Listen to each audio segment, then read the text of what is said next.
Okay, so I think we have a quorum. So welcome again to the Proteoform Thursdays from the Consortium for Top-Down Proteomics. My name is Yuri Sabin, and I will be your host today. I will replace Paul Dennis for today. He should be back next for next meeting. And it's really my great pleasure to host this consortium meeting today because especially of the speaker, who is today Dr. Lissa Anderson from the MAG Lab. And she will tell us today the news and updates on the strategies for the analysis of intact proteins by the 21 Tesla FT-ICR mass spectrometry. And before I give the words to Lissa, I will show to you some slides about the consortium for top-down proteomics and our current activities and some future meetings that we are planning. And that will take only a few minutes. And in this time as well, I see that more people are joining. So welcome, and let's get started. So if we will, okay, somehow it gets there. Okay, so I hope you all see the screen and you see the presentation. And one of the points we want to always share with you is what the consortium of top-down proteomics can do for you. And the two main avenues is to build the community around the top-down proteomics and to guide the technology. So these are the two main axes of our work as a consortium. And last but not least point you see on these bullet points here is to expand the proteoform atlas. And that is what we actively work on right now, involving the whole community. And that is a new initiative, and you will see more on that information coming. You also can note this website address here, humanproteoformatlas.org. That's where you can get the up-to-date information on the atlas and see the database, which is already there. And the main idea behind it is that we want to build a definitive set of unique proteoforms to capture the diversity of proteins. And we welcome all of you to participate in this initiative and to contribute. And at the moment, you already can go to this website and see what proteoforms are already there and start to use it as of today. And as we said, please populate it with your input. So that is a consortium-wide project.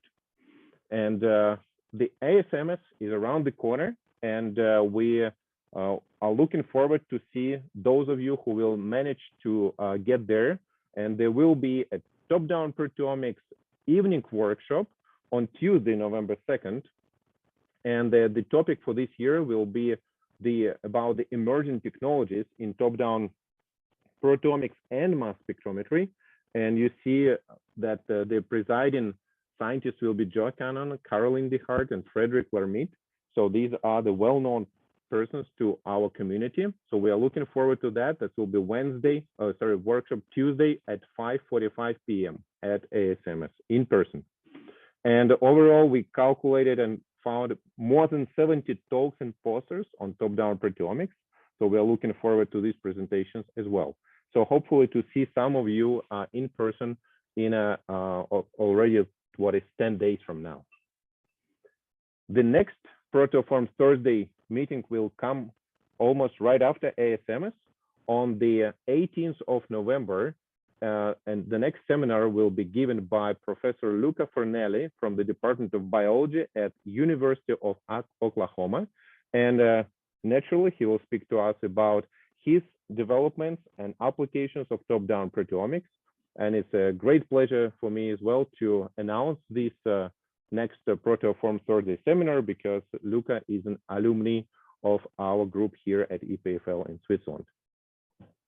And that is not yet that for the 2021. In December, we also invite you to join the next top-down proteomics webinar organized by the European Network of Mass Spectrometry, which is called EPIC-XS, and that will be a free online Zoom meeting that will be given on December 15th I would like to point out that the time here is Central European time. So you need to subtract a few hours. So it will be your morning time in the United States. The organizers are Julia Shamatruk, who is also a board member of CTDP, and Albert Keck from Utrecht University, whom we all know very well. The main topics will be the sample preparation methods, the applications in human health, the antibody characterization, and the data analysis. The registration is open, so please join, and hope to see you there as well at this webinar. As a consortium for top-down proteomics, we very much welcome you to join the community and to push forward and advance the top-down together with us. And we welcome you to become a member, and it is currently free. And you'll be able to participate in many programs that we conduct, and we also will very much welcome your ideas, what you would like to bring in as a new member of the community. We very much appreciate the financial support from our sponsors, from our major sponsors, from Thermo Fisher Scientific, Bruker Daltonics or Bruker, and Sykes, as well as supporters, Agilent and Pfizer. Thank you to these companies for supporting this initiative and bringing the advances in top-down proteomics, especially the didactic part, the educational part, as well as this type of seminar as we are doing today. If you are watching this presentation and you are from industry that would like to support us further, so you're very much welcome to get involved and to support the top-down community. Please get in touch with Paul Dennis on the email given here, and bring your initiatives and your support to the overall community. With that, I would like to get back to the topic of today. And again, it's a great pleasure to have today Dr. Lissa Anderson. And just a few words about Lissa, although I guess we all here on this meeting know who is Lissa, and we know Lissa as our friend and colleague and scientist. And in the past, actually, let's start from the present. So Lissa is a research faculty and the director of biological applications for the ion cyclotron user facility of the National High Magnetic Field Laboratory, or the MagLab as we know it, in Tallahassee, Florida. She attended the College of William and Mary as an undergraduate and obtained her PhD at the University of Virginia in 2014 under Professor Donald Hunt and Dr. Jeffrey Shabanovich. And it's my pleasure to see that Jeffrey is one of the attendees today. So it's great that all these links are strong, and we see all the support going through all these years. In 2015, Lissa moved to Tallahassee, Florida to become a postdoctoral associate of the MagLab ICR program, and joined the research faculty the following year. Lissa's research is organized on the several topics of top-down proteomics, and these include, in particular, the applications of technologies to perform and control ion chemistry inside the mass spectrometer to improve proteoform detection sensitivity and primary structure determination. And today, Lissa will talk to us about the strategies for analysis of intact proteins by 21 Tesla FT-ICR mass spectrometry. Lissa, thank you very much, and we look very much forward to your presentation. And the questions will follow. Thank you so much, Yuri, for the very kind and warm welcome. And I'm very excited to be here today to teach you all a little bit about the unique capabilities of our 21 Tesla FT-ICR mass spectrometer that we have here at the National High Magnetic Field Laboratory.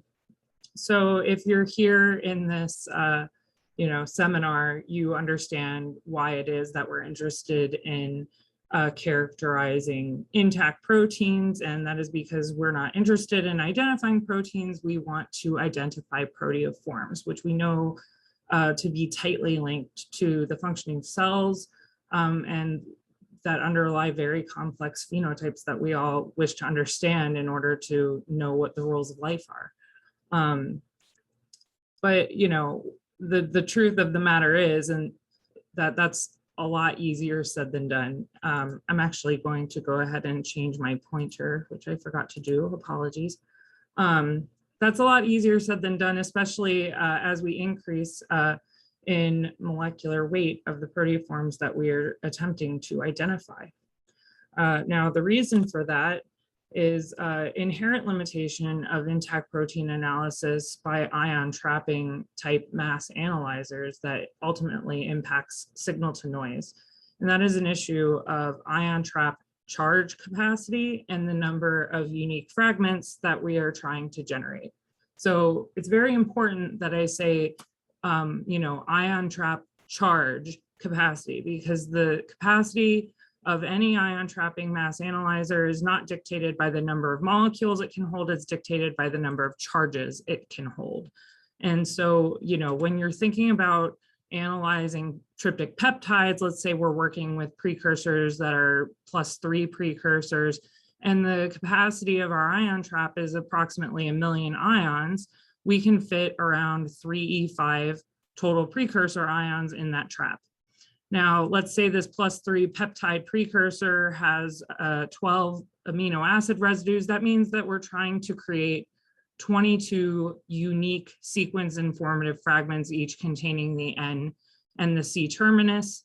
And so if you pretend that you created all of those fragments in equal abundance based on the quantity of precursor ions that we're able to have, we're going to make around 15,000 of each unique fragment ion type. Now, if you extend that to an intact protein, our intact protein might have 30 charges instead of 3 charges. And so now we're down an order of magnitude in the number of precursor ions that we can contain in our mass analyzer. On top of that, we're fragmenting, say, myoglobin. That's 153 amino acids. We're trying to create 304 unique fragments instead of just 22. And so if we extend our analogy to the intact protein level, we're detecting and creating and trying to detect only about 109 of each unique fragment ion type. And then on top of that, all of these fragment ions and precursor ions the ion current associated with them is split among a wide distribution of charge states and isotopologues. And so ultimately what that translates to is low signal to noise. And that requires averaging of considerable numbers of spectra to produce a useful sequence informative spectrum. Now you'll notice in parentheses, I say averaging and summing, and I say spectra and transients. I just want to point that out because I'm going to use those words interchangeably for the most part. But they basically all mean the same thing. If I'm averaging spectra or summing transients, I'm improving signal to noise by the square root of N. And as protein molecular weight increases and the number of charges and isotopologues increases, you're going to need to average more spectra. And that's exactly the reason why the consortium of top-down proteomics pointed out in 2014 that MSMS becomes more challenging, especially when it's performed on a timescale that's compatible with chromatography, because there's not an ability to tune the instrument on the fly to have data acquisition parameters that are tailored to all of the proteoforms that come off of the column at any given time. And because you have a limited window to acquire the spectra that you need to sum to get the sequence information that you desire. So to go back to the charge state and isotopologue issue, the charge state distribution of an intact protein is dictated by the amino acid composition of the protein and the gas phase conformation of the protein. But in denaturing top down, that is intact protein analysis under like reverse phase chromatography conditions, effectively what you need to know is as the size of the protein increases, the width of the of the charge state distribution increases, and so does the average charge state of each given protein. So, if we're looking at proteins the size of ubiquitin, we're looking at maybe 7 charge states. But if we go up to a 50 kilodalton protein, we're easily looking at more than 25 charge states of the same protein. So there's a lot of redundancy in signal, and that translates to lower signal to noise or lower signal intensity. So, you know, if we have 50 femtomoles total of any given analyte, if we have, you know, a tryptic peptide that's 1 to 2 kilodaltons, we might see that in the +3, the +2, and maybe a little bit of the +1 charge state, or you might see it in the +2 or the +1. But the point is, you're only splitting your ion current among 2 or 3 charge states. But if you move to a 10 kilodalton protein, now your ion current is being split, you know, among maybe 5 charge states. And then as you increase in molecular weight, that's increasing the charge state distribution, the width of it. And so your signal intensity for any one charge state is very significantly reduced. And that's demonstrated here in this chromatogram of a mixture of intact protein standards that I collected, where the blue trace is a chromatogram that has the total ion, it's called the total ion chromatogram. And it's basically a trace of the sum of all of the ion current in your spectra. And in red, that trace is the base peak chromatogram, which is only showing the ion current associated with the most abundant charge state of anything eluting off the column at any given time. And now what I need to point out to you is that this point on the red trace is 1 order of magnitude lower than this point on the blue trace. And so, you know, as the protein, like for the smaller proteins, you know, they're a little bit closer in terms of the intensity of the base peak being near the total ion current chromatogram intensities. But as we decrease in increase in molecular weight, like for carbonic anhydrase or this Klenau fragment, which is 68 kilodaltons, there's a very tremendous disparity in the total ion current versus the ion current associated with the most abundant charge state. In addition to facing this issue of splitting ion current on the, you know, intact MS1 level, we also see this happen in our fragment ions as well. And that is because when we select a precursor for fragmentation, we're selecting something that has, you know, a particular M over Z, but that doesn't mean that all of those precursor ions have the same distribution of charge throughout the molecule. And so I sort of demonstrate that with this very simple example where my protein's represented by these purple bars. And this protein on top has all the same charge distribution, except there's a charge here that is relocated to over here on this other 18 plus precursor. And so if those precursors are fragmented in exactly the same place, we're creating fragment ions that are going to have different M over Z's because they have different charges. And that is ion current splitting. And that is not good for your signal to noise. And so intact protein MS spectra, the fragment ion spectra, are incredibly complex, not only because of the number of unique fragment ions that we're looking at creating, but also because as the charge of the precursor increases, all of those fragment ions exhibit wider and wider charge state distributions. And so I'm going to demonstrate to all of you what, you know, the true complexity of an intact protein spectrum looks like. This is an ETD MS spectrum of carbonic anhydrase that was collected at 21 Tesla. And it is the sum of 1,500 transients. So the signal to noise is really good. And the point was to get as high a sequence coverage as possible. And, you know, the density of the fragment ions, which I'm going to show you, this is not the right slide that I wanted to put in here, but is very intense. And my former mentor, Jeff Shabanowitz, and myself endeavored to actually fully annotate all of the fragment ions that are in this spectrum. So shout out to Jeff Shabanowitz, who's here today. He identified, you know, at least 50% of the fragment ions that I'm about to show you. But I also want to point out that this spectrum is available as supplemental information available for download with the manuscript that is cited here, if anyone has any interest in looking at it.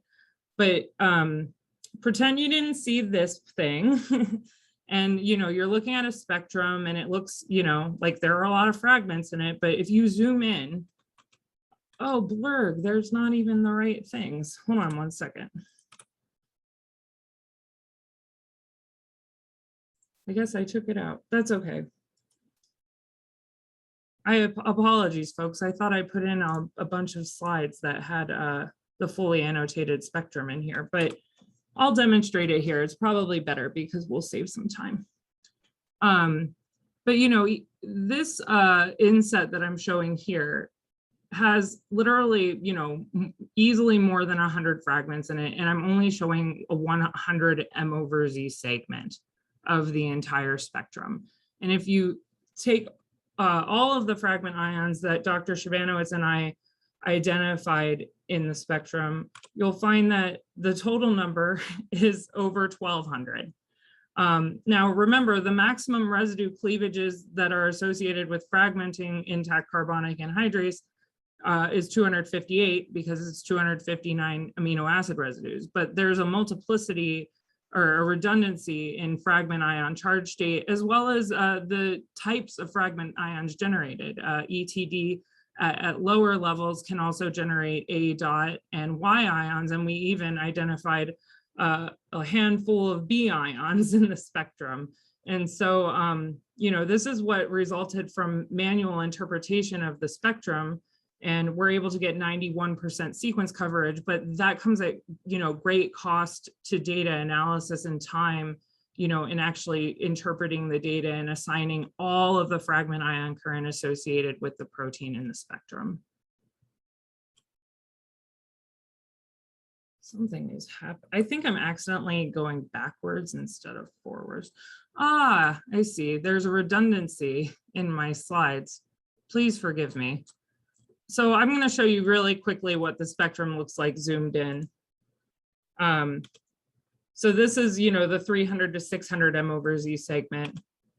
And we go from 600 to 700, 700 to 800, and so on. And as you can see, as we get towards the center, the density of the fragment ions that are there is incredibly complex. We have a little bit of charge reduced precursor in the spectrum as well. But I just show and the asterisks indicate neutral losses of water and ammonia from fragment ions that are already identified. So those are also ion current that are accounted for as well. But the point is that, it's a complex spectrum. There are literally over 1,000 fragments, and the signal to noise is a huge challenge.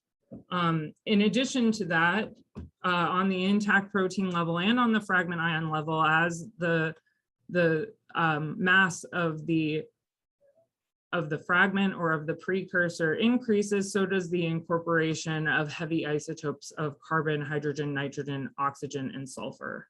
And what that ultimately translates to is wider isotope distributions, as well as an inability to observe the monoisotopic mass. So you see on the right, this is a 1.9 kilodalton peptide from a sample of MYL9, in the monoisotopic mass is right there, and it's the most abundant thing, and we can really confidently, assign what the accurate intact mass of this peptide is.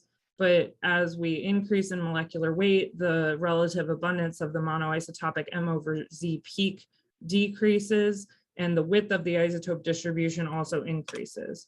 And then, when we move to the intact protein level, by the time we get to ubiquitin, we're barely able to observe the monoisotopic peak, and we're looking at, like 12 different isotopologues. But then when you go to a 50 kilodalton protein, unless you know the identity of the protein, there's absolutely no way that you could possibly assign the monoisotopic peak in the spectrum. It is totally indistinguishable from the noise. And you don't even really know how many, heavy many neutrons have been incorporated into the molecule just based on the isotope distribution alone, because you don't have any frame of reference for where the monoisotopic mass is. And so Dr. Phil Compton in 2011 put out this tremendously wonderful paper that describes a lot of the dependencies of molecular weight and their impact on signal to noise. And ultimately it translates to signals to noise being inversely proportional to the square root of mass as a result of these widening isotope distributions. But if you want to learn more, I encourage everyone to check out this paper, because it's a tremendous paper that very nicely details a lot of these issues. So, you know, the issue of widening isotope distributions really complicates intact mass determination. We talked about how it decreases signal to noise, and it also increases the demand in resolving power as mass increases. And so when we want to analyze intact proteins, especially very large intact proteins, we need an instrument that has a lot of sensitivity and that has a lot of resolving power. And fortunately, I work at the Mag Lab. I'm a very lucky girl. And we have this wonderful 21 Tesla FT-ICR here that is actually part of our user program and available to all qualified users. Now, there are several advantages to high magnetic field and ICR mass spectrometry. You know, mass resolving power and spectral acquisition rate increase linearly as the magnetic field strength increases. But, you know, in addition to that, the mass measurement accuracy and the charge capacity increase quadratically with magnetic field. The system was actually designed very much with the challenges of top-down proteomics in mind. And so this is a schematic diagram of the instrument that's sort of cartoony. But if you look at the picture that I have here on the left, you'll notice that, let's see, pointer, laser. You'll notice that the front of the instrument might look a little bit familiar to you. It looks like a little thermo box that many of us have seen many times before. This is a Velos Pro dual linear ion trap that has been modified to include front-end ETD ionization source like those available on, you know, the current Fusion and Lumos type instruments that Thermo makes available. And so this is the front of our instrument. As I said, it's front-end ETD enabled, and it's the dual linear ion trap. And immediately behind that, we have this home-built multiple storage device. And this is like the most crucial part of the instrument for top-down proteomics, you know, that there is. Because what having this multiple storage device allows us to do is we can, you know, accumulate our analyte of interest in our ion trap. We can accumulate our reagent if we're performing ETD, for example. We can activate it in the ion trap by CID or by ETD. And then we can send the fragment ions to the multiple storage device.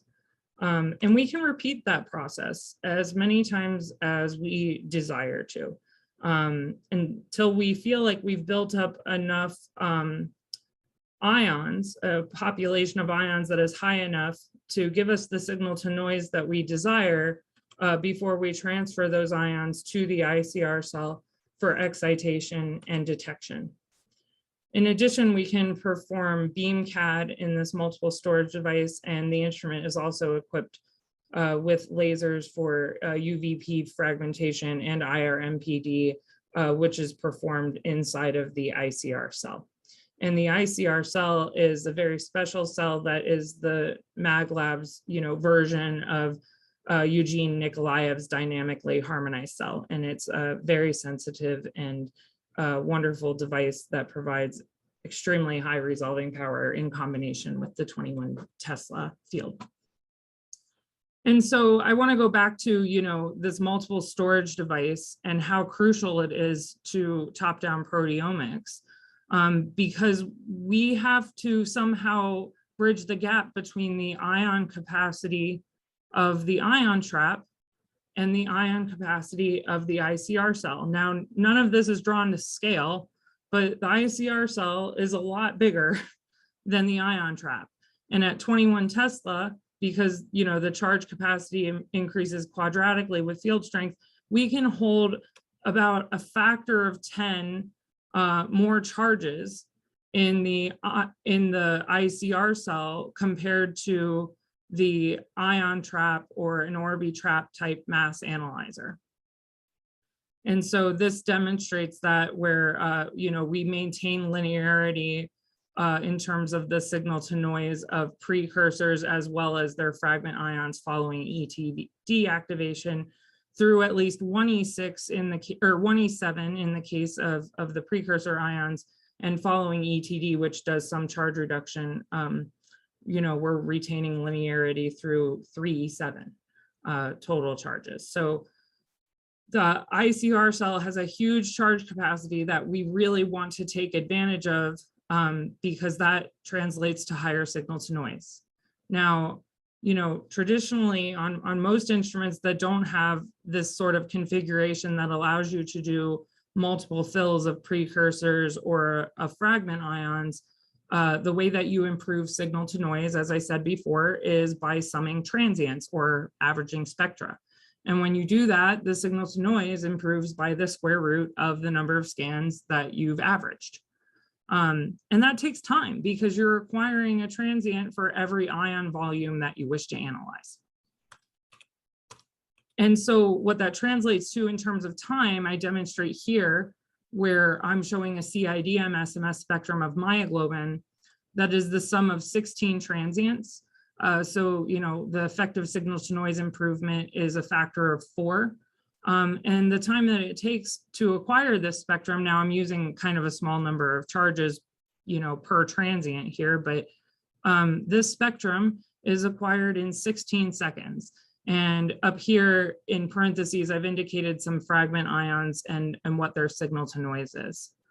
Now, when we perform multiple fills, the signal to noise doesn't improve by the square root of n, it improves by the number of fills that we perform it linearly. And in addition to that, we save tons of time because we're only acquiring one transient. And so in addition to the amount of time that we save, we're getting a factor, we're also improving signal to noise much more rapidly compared to summing transients. And that's very important for the chromatographic compatibility of any top-down proteomics analysis. So, that CID spectrum that I showed you before, that utilized 2E5 charges and the sum of 16 transients took 16 seconds to acquire. And it's effectively the equivalent spectrum, but with the signal to noise improvement achieved by performing 4 fragment ion fills of the device. And you'll notice that the signal to noise ratios in the spectrum are fairly similar or pretty much the same as what I showed you previously. But this spectrum only took 1.5 seconds to acquire. And so that's a tremendous gain in time that the ability to perform multiple fills of precursors or fragment ions gives you, and that we are lucky, to have, or, not lucky, but thrilled to have here at the Mag Lab on the 21 Tesla system, actually, as well as the 14.5 system. Checking on time. Okay. So there are a lot of other issues that are associated with intact protein analysis besides, the signal to noise associated with increasing charge and molecular weight. There's also an issue of fragment ion overlap. And, what happens as molecular weight increases is that the fragment masses tend to cluster around the precursor mass. And the reason for that is because if you have, like a 30 kilodalton protein that has 31 charges, its M/Z is around 1,000. If you break that in half, you're going to have fragments that are going to have around the same M/Z because each side's going to have 15 charges and be 15 kilodaltons. if you break it more on one side than the other, you're still going to be very clustered around what the precursor mass was. And I demonstrate that here with this ETD and SMS spectrum of intact protein AG, which is 50 kilodaltons. So this is a sum of 50 transients following 5 milliseconds of ETD. And I took this spectrum with a resolving power of 600,000 at 400 m/z. I mean, that's a tremendous amount of resolving power to bring to the table for this analysis, but it doesn't really matter how much resolving power you can bring to the table when all of your fragment ions are lying on top of one another. The blue section that I'm showing here is what is seen in this inset. And there is no way that you can really glean very much meaningful sequence information from a spectrum, even with ultra high resolving power, when the fragment ions lie on top of one another like this. And so I mentioned before that the instrument was front-end ETD enabled, that is, that it has a reagent ionization source that we can also use for the generation of reagents that perform proton transfer reactions.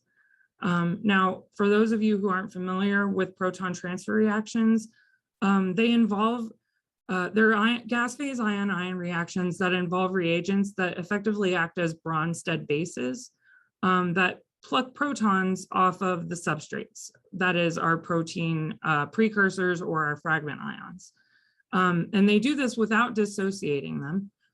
So basically, after an ion-ion reaction has been completed, you have exactly the same precursor, just one less charge associated with it. And, you know, proton transfer reactions were originally developed in the late 90s in the McLucky laboratory. He was on it before a lot of us really knew what was cool or what wasn't in top-down proteomics. So I really highly recommend it for anyone who's interested in learning more about proton transfer reactions, that you read the papers from Dr. McLucky's laboratory, because they're also very descriptive and educational. So please check out this paper, it's incredible. So back to proton transfer reactions. I want to point out that the rate of a proton transfer reaction is directly proportional to the square of the charge of the precursor. And that's very important when we're trying to do proton transfer reactions on mixtures of precursor that have a variety of charge states. Because the PTR can provide an enhancement in ion abundance due to this dependence of the rate of the reaction on the charge state. So like things are going to collapse into fewer individual charge states as the reaction progresses, because the very highly charged things are going to react much more quickly than the low charged things. In addition, what happens when we perform charge reduction is that the m/z of all of our fragment ions is shifted higher because the Z is decreased. And so there's a huge reduction in spectral complexity associated with taking this population of fragment ions and subjecting it to just a 10 millisecond exposure to a PTR reagent. So suddenly we're getting a lot of value out of the entirety of our m/z range. And if you look at the inset that I show here in red, we can see very well-defined and identifiable fragment ion signal. And so, you know, this demonstrates the importance of, you know, being able to use the full analytical m/z range of your instrument, and the utility of the use of proton transfer reactions in that regard not only is associated with an improvement in signal to noise and reduction in spectral complexity, but that ultimately translates to a tremendous increase in sequence coverage for high molecular weight proteins as well. I want to also point out that Dr. Shabanowitz performed the manual validation of the fragment ions for the sequence coverage that I show here, which is improved from 12% to 39%. So another thank you to Jeff. But you know, this was a direct infusion experiment, summing 50 transients. So ultimately, the utility of PTR and parallel ion parking depends very much on the experimental parameters. But we also need to come up with ways to improve signal to noise rapidly and prevent charge reduction so that fragment ions or precursor ions fall outside of the analytical window. And that's better demonstrated, on the intact protein level, where I want to show the utility of proton transfer reactions in simplifying the charge state distributions of proteins as they increase in molecular weight. And so another wonderful innovation of the McLucky lab is the combination of proton transfer reactions with parallel ion parking. And for those of you who aren't familiar with parallel ion parking, it effectively involves application of an auxiliary waveform to the X rods of the quadruple linear ion trap. And those waveforms are comprised of frequency components that correspond to a broad range of M/Z's that can be user defined. And the rate of charge reduction in a proton transfer reaction is inversely proportional to the cube of the differential velocity, that is the velocity of the precursor and the reagent anion reacting clouds. And so when you combine proton transfer reactions with parallel ion parking, you get charge reduction until your analyte is charge reduced to a point that it is activated by this waveform, and then it gets kinetically excited. And that small amount of kinetic excitation is enough to prevent further charge reduction. And so the precursors are parked in just a handful of charge states instead of exhibiting the wide charge state distributions that we observed before. And that's demonstrated here with a sample of human serum albumin. This is the broadband MS1 spectrum, and there's very wide charge state distribution, and the signal to noise is very poor because the spectrum is complex and there are a lot of proteoforms of human serum albumin. But when we perform proton transfer reactions and combine that with parallel ion parking, instead of seeing, 30 charge states of human serum albumin, now we only see 3 charge states of each proteoform. And we're able to improve signal to noise here by a factor of 15, and also isotopically resolved with a single transient, in a roughly 70 kilodalton protein. So the combination of proton transfer reactions and parallel ion parking should routinely provide a factor of 10 at least improvement in the detection sensitivity for intact proteoforms, and it will make the analysis more compatible with chromatography because the improved signal to noise translates to less in need for the summing of transients or averaging of spectra, which is so time consuming. Here's another example of this where we performed proton transfer reactions and parallel ion parking on a mixture of intact tau proteins that were kindly provided by Dr. Wilfredo Russell of the Mayo Clinic of Florida. When I ran this, I was very dismayed to find that all of the precursors eluded essentially all of the tau proteins. And there are, I think, 6 of them elute on top of one another in the span of 2 minutes. And so when I saw this original broadband spectrum, which you can sort of, pick out some defining characteristics of some charge states of some of the proteins in the mixture, I was pretty dismayed. But when we perform PTR and parallel ion parking, our spectrum is very clear, far less complex, and we're able to very easily isotopically resolve and identify all of the tau proteins within the mixture with sub-ppm mass measurement accuracy. Now, this is kind of a simple mixture of 6 proteins. What happens when we do this on a complex mixture like a whole cell lysate? And I'll demonstrate that with the help of actually Dr. Leah Schaefer now. She has graduated and she's doing her postdoc now. But she was formerly in Lloyd Smith's lab at the University of Wisconsin, and she kindly provided us with 400 micrograms of breast cancer cell lysate that were fractionated by gel-free, which is a molecular weight-based fractionation.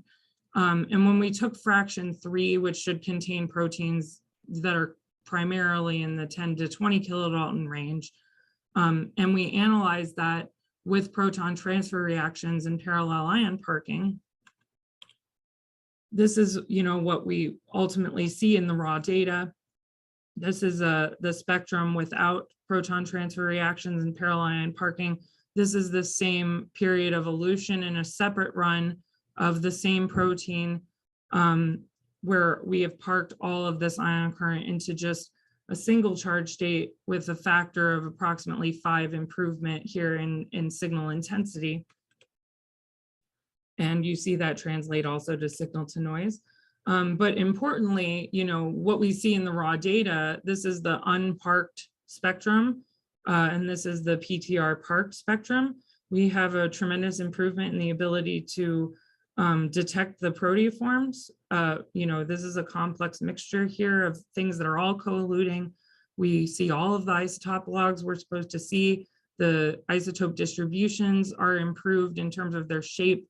And that's very important when we go to deconvolve the data, because ultimately those are the data that are going to be analyzed and used to perform our proteoform identifications via database searching. And so when we deconvolve the PTR data compared to the non-PTR park data, we see an improvement in the number of deconvolved proteoforms in this spectrum alone by a factor of 3. There are 3 times more deconvolved proteoforms in the data that are ultimately analyzed for identification compared to data that are acquired without PTR and parallel ion parking. And that translates to more proteoforms detected overall throughout the entirety of the run. So these are number of proteoforms identified in 2 fractions, fraction 3 and 4. And in the blue, you see the normal MS1 data, a histogram of the number of proteoforms identified, binned by molecular weight. And so there are 1,400 proteoforms identified with normal MS1 mode, or I should say detected with normal MS1 mode. And with PTR MS1 in parallel ion parking, our detection sensitivity is so improved that we detect over 1,000 more proteoforms. And most of those are higher molecular weight proteoforms than those that we've seen before. I'm just checking on the time again. We also see a tremendous improvement that maybe didn't occur to people. Is not just an improvement in the signal to noise, but also in ion accumulation times. And so this is a slide that was kindly made by my colleague, Chad Weisbrod, who also took the data that I acquired on the MCF7 cell lysate and distilled it into this wonderful graph. So shout out to him. But when you perform proton transfer reactions followed by parallel ion parking, and then you want to do tandem mass spectrum by, say, CID, if you're trying to accumulate ions that are derived from the original charge state distribution, it's going to take you a lot more time to accumulate your precursor ion population than if you had parked all of these precursors into the charge state that you ultimately desire to fragment. And so these are equivalent charge states, of the same precursor. They have the same inject time for their MS1 mode. The only difference is their proton transfer reaction and the parking that occurs down here. But there's a huge difference in the ion injection time. This is 33 times faster ion accumulation times for tandem mass spectrometry compared to collecting the precursor ions from the regular denatured charge state distribution. And so this should also translate to more spectra being acquired throughout the duration of the run, because we're not spending so much time accumulating ions so that we can fragment them. Hey, Yuri, should I go ahead and call it quits because we only have 8 minutes? How many more minutes do you think? Well, I just included another like a application, but I can forego it. My main goal was just to sort of educate people about the strategies that we've employed here at the Mag Lab. I'll just skip ahead and show, another thing that we've enabled on our instrument, which is something called chimeric ion loading. But the introduction to that, which Yuri will be familiar with because this figure was published in the second top-down consortium pilot project on antibody characterization. This is an ETD spectrum with PTR to spread the fragments across the ion or across the M over Z range of an intact light chain of an antibody that was acquired in 10 transients, and it translates, to 74% sequence coverage. And again, that's 10 transients, that's 30 seconds of data acquisition. But we often want to combine dissociation modalities so that we can get the most sequence coverage possible. And so if we do a second run with collision-induced dissociation, we gain 11% sequence coverage, in non-redundant unique fragment ions that are observed across both of these analyses. But the unfortunate thing is that we have to perform 2 separate experiments, and that takes time and sample, and we don't like that. And the unique configuration of our instrument with that multiple storage device allows us to perform something that we've termed chimeric ion loading. And this isn't, I should have changed this before I presented it because this paper has been published. So ignore that, but effectively we're using our multiple storage device to store admixtures of fragment ions generated separately by CID and ETD.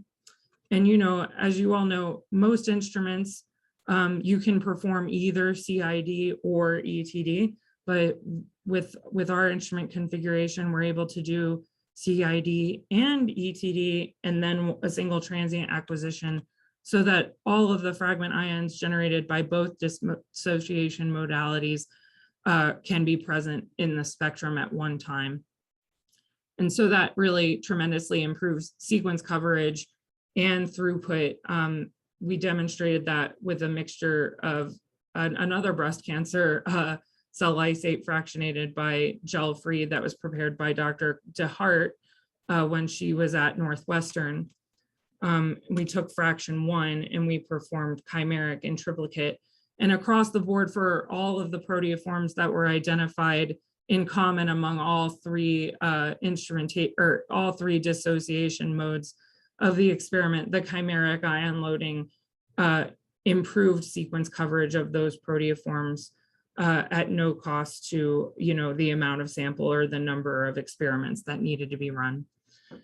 And so I'm conscious of the time, and I want to go ahead and just skip to the end and say thank you all for your attention. I hope that you learned something about strategies for improving your analysis of intact proteins. And I also just want to point out our collaborators that helped us get proton transfer reactions and parallel ion parking on the 14.5 and 21T systems here at the Mag Lab.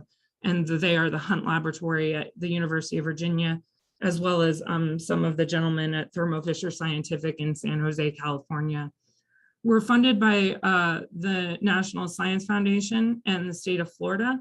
And I want to point out that the Mag Lab is a user facility, and all of our instruments are available to any academic user or any user that is willing to publish the data. It can't be proprietary data. And so, my job here at the Mag Lab is to facilitate successful user instrument time.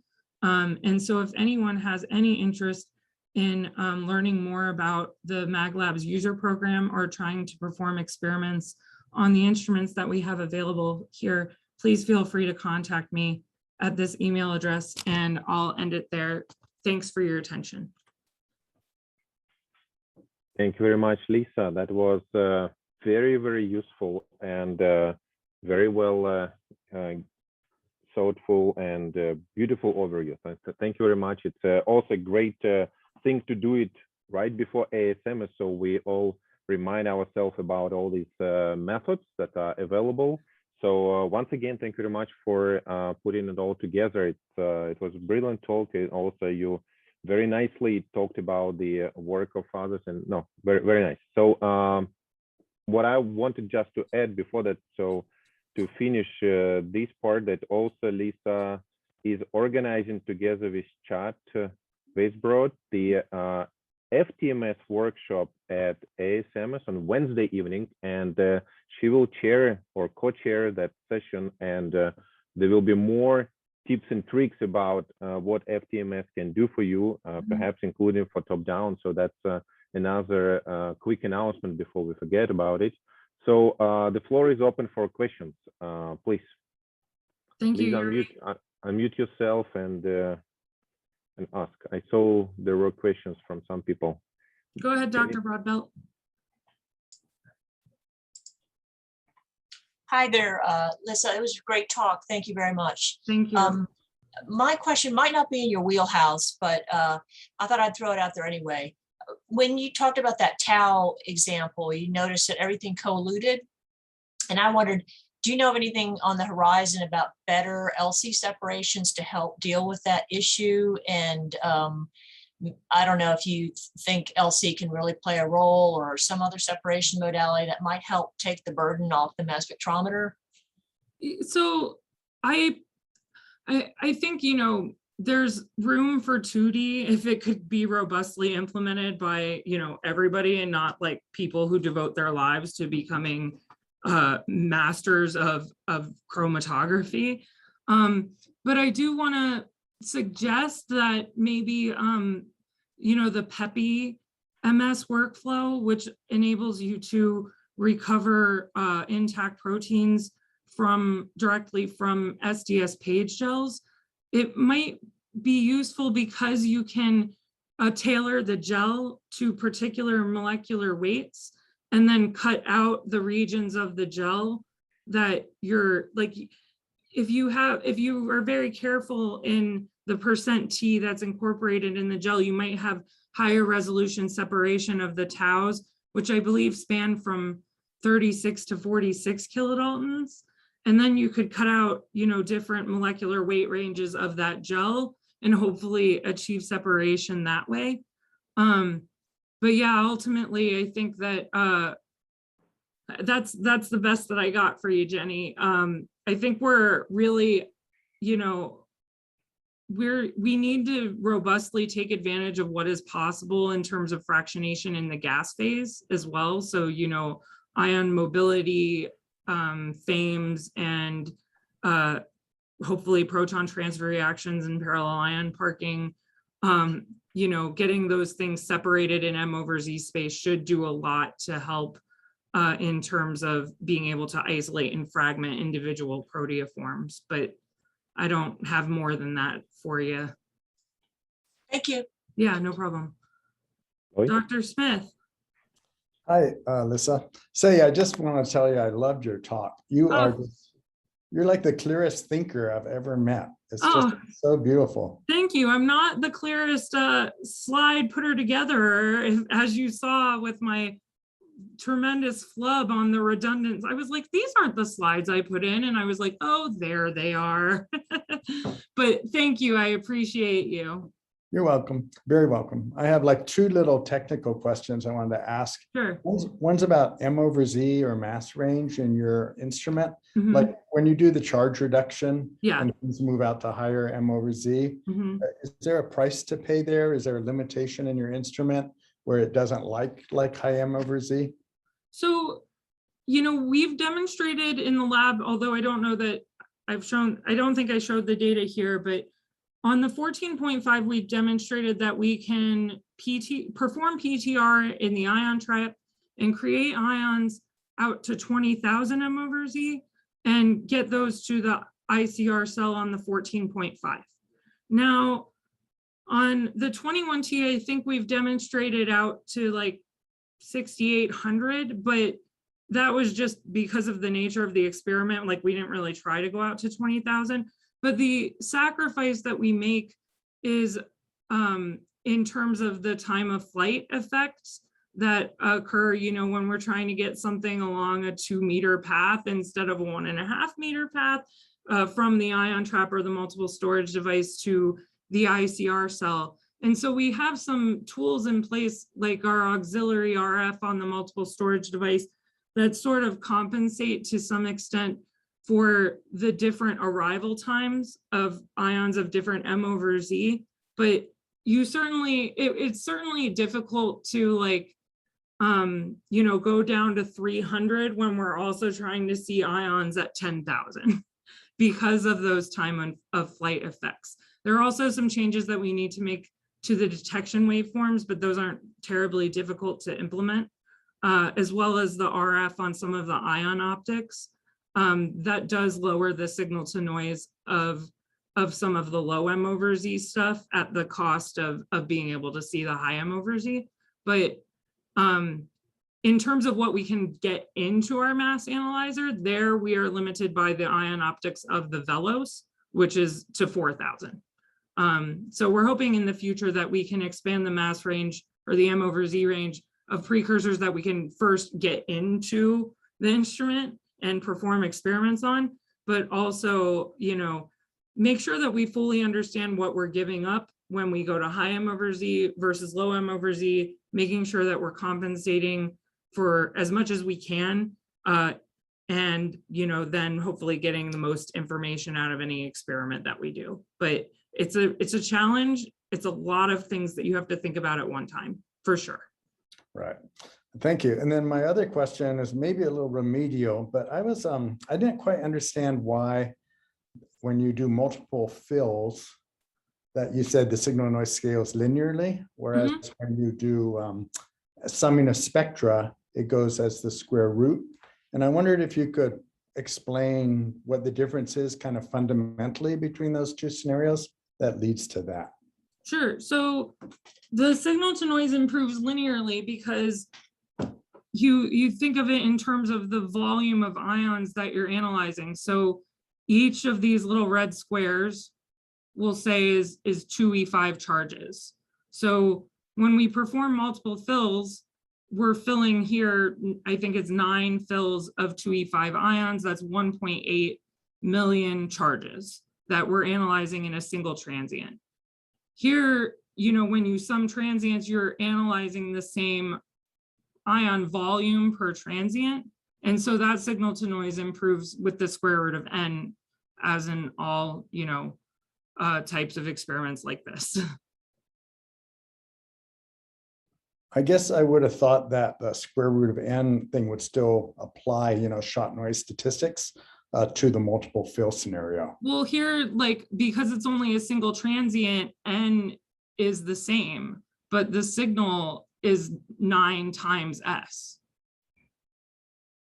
Okay, I'll ponder that. Thank you. Yeah, I have a slide. I could maybe find it, but somebody else ask a question first, and then if I find the slide, I'll show it. Thank you, Lloyd. Do we have more questions? If not, I do have a question, and I would appreciate, Lissa, if you could tell us a bit more about specifically the mass accuracy, because one question is that when we do top down, we have so many product ions that we can find a lot of product ions there that fell into some certain mass accuracy window. And then we can look for internal fragments, for terminal fragments. And having the 21 system perhaps gives you ability to go to the most accurate top-down mass spectra. So could you please comment on that? What do you think is ideal for top-down proteomics, especially for large proteins? And what do you get currently? What is your routine mass accuracy and how do you get it? So I'm going to talk a little bit about this in the FTMS workshop at ASMS. So I'll give you one of my tips. Can you see this tau slide? Yes. So the mass measurement accuracy of the tau proteins that are here are all like 0.5 ppm or less. And that's with external calibration using myoglobin, the most abundant isotope topologues of myoglobin. And so essentially what I've observed is, most people calibrate their instruments with CalMix, and CalMix is a +1. So then when you go to analyze your intact proteins, which are maybe +20s or +30s or +40s, there's a difference in the ion, like in the counting of those ions that translates to a miscounting or a miscalculation of the correct application or the correct A and B terms of your calibration that can be compensated for if you use calibrants that carry similar charge compared to the analytes that you're interested in. Now you're sort of limited by we're limited by the calibration routine. The calibrant needs to be seen at very low AGC targets. And so I've never tried to calibrate with anything bigger than myoglobin. And again, we're talking about an individual isotopolog of myoglobin. But effectively, it's a factor of, it's hard for me to say because I've been doing it for so many years, but like the mass measurement accuracy can be easily improved by a factor of 2 or more, depending on the size of the analyte that you're interested in, just by no longer using CalMix and calibrating with something that has the same charge distribution. So for example, when we calibrate, with CalMix and then we analyze the mass measurement accuracy of myoglobin, I think it's like 0.8 ppm. But then if we calibrate with myoglobin or hemoglobin, I thought it was cheating to use the same thing as what I was analyzing. So one or the other, it goes down to as low as 0.2. But again, it depends on the size of the analyte, how much of an improvement you exhibit by the external calibration with something that carries more charge. Not all instruments have the ability, like depending on what kind of system you're working on, you don't always have control over the calibration routines and what calibrants you can use to calibrate your instrument. But on any thermo instrument dating back from the before the fusion, so I forget what that one was called, the Orbitrap, the Elite in instruments backwards, you can put in your own list of calibrants and you can calibrate on whatever you want to calibrate on, and calibrating on intact proteins helps tremendously with the mass measurement accuracy. Now, the other issue with mass measurement accuracy that I have, that you're aware of, but maybe not everyone else is how people report it and how people calculate it. Because, when I show you things like 0.1 ppm, that's based on me modeling the isotope distributions of these proteins. And that's an accurate way to report mass measurement accuracy because that's what we're measuring. But when you rely on deconvolution algorithms, your mass measurement accuracy is limited to the difference between, the composition of an averaging molecule and the true molecular composition of your analyte. And that introduces mass measurement error. And so, we've seen, all of our fragment ions have less than, like all of our fragment ions that we can see the monoisotopic masses for, they're all less than 0.5 ppm. But then when you have to use the averaging and you're using the monoisotopic mass reported by averaging, they can be those differences can be as high as a factor of 10. So there's a lot that we need to do to improve mass measurement accuracy. And the first thing that you can do, while it's not easy, is to model the isotope distribution of the molecule that you're analyzing and see how closely it matches your experimental data, because it's going to be better than relying on, you know, thrash or any deconvolution of any kind. I hope that answers your question. And I want to go back well, to... it does, because we still see in many reports, people would use like a little bit too high mass accuracy of even for large proteins, like 5-10 ppm, right? And then what is the confidence of this product ion assignment, right? So, and I'm glad to see that you're working with less than 1 ppm mass accuracy, and that is what should perhaps be a general practice for top-down in the future, right? Hopefully we will get to that using some perhaps novel methods of data of mass accuracy of data recalibration. Right. And you know, it'd be really powerful for high throughput proteoform identification based on database searching, because if you can truly capture the mass measure or take advantage of the mass measurement accuracy, your FDR rates plummet.